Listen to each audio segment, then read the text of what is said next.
কি ভাবছো বেগম? ভাবছি আপনারই কথা।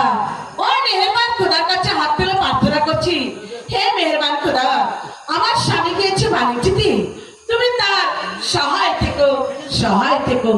স্বামী, আপনি গিয়েছিলেন বাণিজ্যতে, এত তাড়াতাড়ি কি বাণিজ্য করেছে? বেগম একবার আমার দিকে তাকিয়ে দেখো, এর চাইতে আর বড় বাণিজ্য কি হতে পারে? স্বামী, আপনি গিয়েছিলেন বাণিজ্যতে, আপনার সন্তান পেলেন কোথায়? বেগম আমি যখন বাণিজ্যের উদ্দেশ্যে রওনা হই তখন আমার মিষ্টি পানির পিপাসা লাগে। মানিক মাঝার গঙ্গাধরকে পাঠিয়েছিলাম সেই মিষ্টি পানির সন্ধান করতে। তারা হাঁটিতে হাঁটিতে চলে যায় সেই বনমাঝে।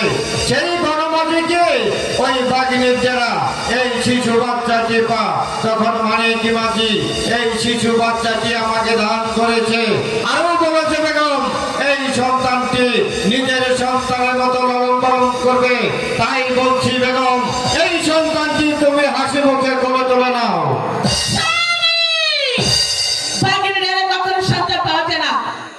আমি বুঝতে পেরেছি আপনি বাণিজ্য থেকে দ্বিতীয় দ্বার গ্রহণ করে একটি ছেলের সন্তান জন্ম দিয়ে আপনি আপনার প্রাণ হারিয়ে ফেলেছেন। বেগম স্বামী, তোমাকে আবারও বলছি এই সন্তানটি তুমি করে তুলে নাও।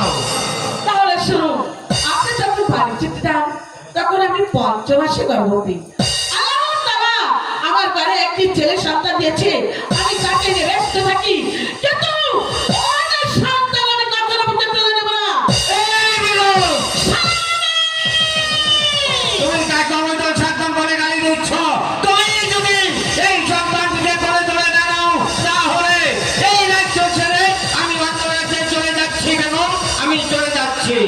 না, আপনি আর যেতে হবে না, এত করে যখন বলছেন, ঠিক আছে আমার তুলে তুলে দিন। কে বলেছে আমার বেগম ভালো না? এই তো এবার মুখে হাসি পড়েছে। তাহলে আসি বেগম। চলুন, বেগম বলুন। যাওয়ার পূর্বে তোমাকে আমি একটি কথা বলে যাচ্ছি। ওই মেহেরবান খোদা